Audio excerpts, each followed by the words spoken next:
Canada21.tv revient cette semaine sur la mise en place d'un fonds d'urgence pour les Français en difficulté. La Canadienne Alice Munro, prix Nobel de littérature. Toronto attire de plus en plus, mais toujours pas autant qu'à Paris. Une nouvelle rubrique sur les tendances du net qui ont fédéré le plus de Canadiens et de Français.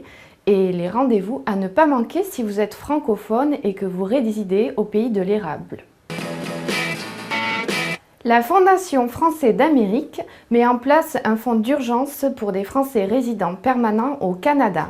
Un certain nombre d'entre eux rencontreraient en effet des difficultés financières graves causées par un événement imprévisible dans leur vie.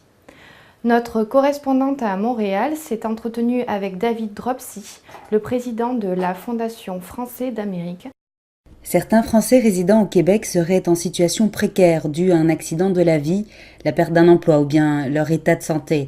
La Fondation Français d'Amérique a donc lancé en fin de semaine dernière un appel à témoins afin de pouvoir aider ces personnes.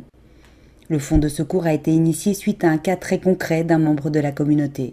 L'idée derrière le fonds de secours, le fonds d'urgence de la Fondation, origine d'un cas très concret qui a été vécu dans la communauté.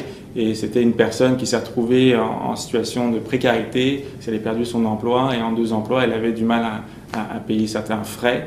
Et du coup, il y a plusieurs jeunes dans la communauté qui sont cotisés et qui l'ont aidé sur 2-3 mois pour l'aider à boucler les fins de mois. Et de là est venue l'idée en se disant probablement qu'il y a d'autres personnes, d'autres Français à Montréal qui peuvent se retrouver dans le même type de situation. Et quand il n'y a pas d'amis, il n'y a pas de famille, qui se retrouvent derrière. Le porte-parole tient cependant à souligner que l'aide de la Fondation est ponctuelle.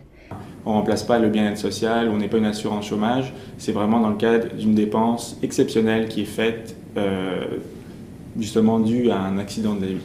Une initiative indépendante des autorités françaises au Québec, précise David Dropsy.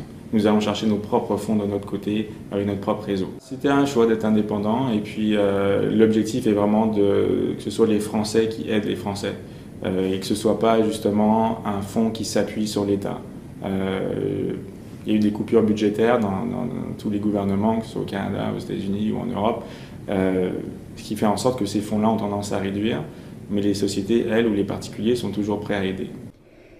Fondée en décembre 2011, la Fondation Français d'Amérique a été créée par des citoyens actifs de la communauté française de Montréal, parmi eux des chefs d'entreprise, des avocats et des responsables associatifs. Actuellement, quelques Français en situation précaire ont fait appel à la Fondation. Leurs dossiers sont à l'étude pour le moment.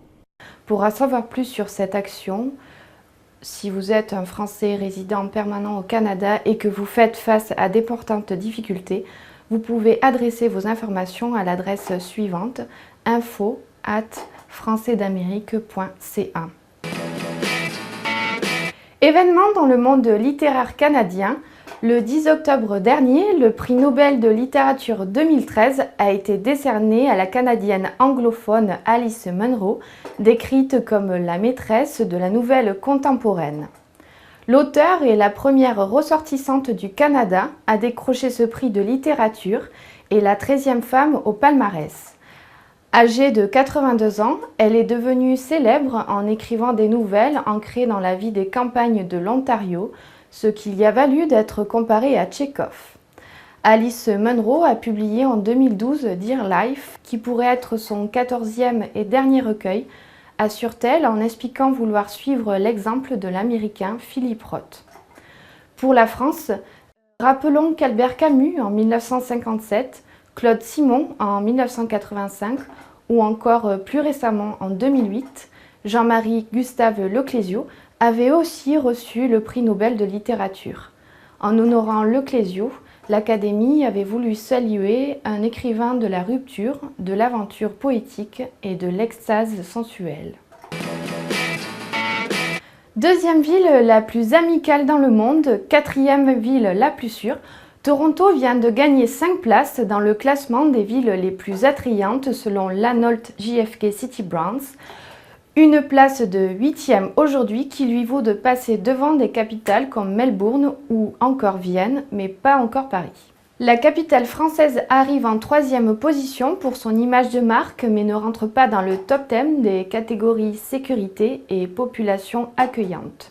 Même si les Canadiens aiment se moquer de Toronto, on doit reconnaître l'attraction qu'elle exerce sur les investisseurs et la diversité de sa population, de sa culture et de ses industries. Un classement qui devrait en tout cas redorer un peu le blason de la capitale de l'Ontario après les allégations qui accusaient Rob Ford, leur maire, de fumer du crack.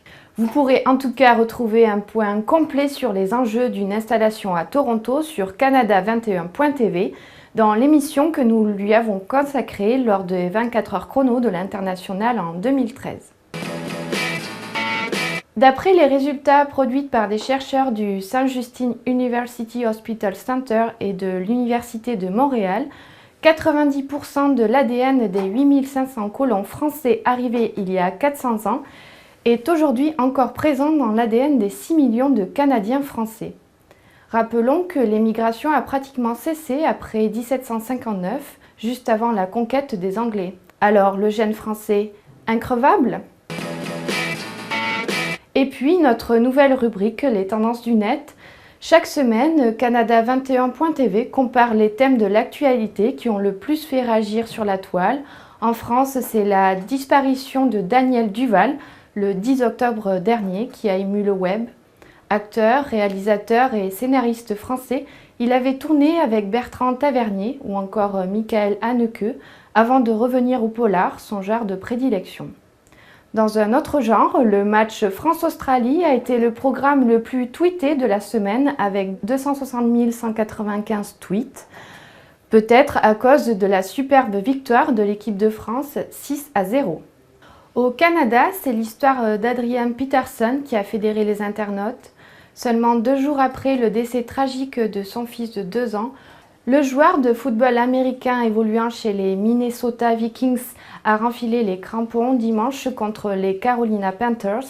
Toujours en sport, la polémique sur publication des propos de Joey Thornton, hockeyeur des San Jose Sharks, qui critiquait les médias dans une salle pleine de journalistes alors qu'il n'était pas interviewé, a fait le buzz. Et les rendez-vous à ne pas manquer si vous êtes francophone et que vous résidez au Canada. À Toronto, jusqu'au 20 décembre, venez admirer à l'Alliance française l'exposition « Les eaux calmes oublient » du photographe canadien Alexander Klemmer.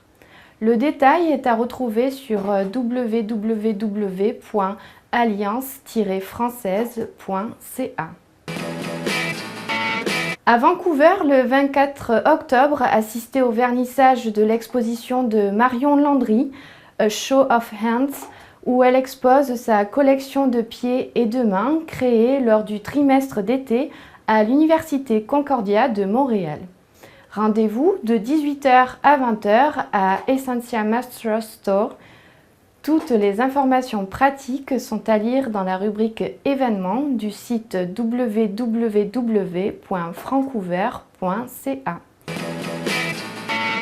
À Montréal, du 7 au 17 novembre, prenez vos billets pour Coup de cœur francophone, un festival dédié à la découverte et à la circulation de la chanson dans ses multiples expressions.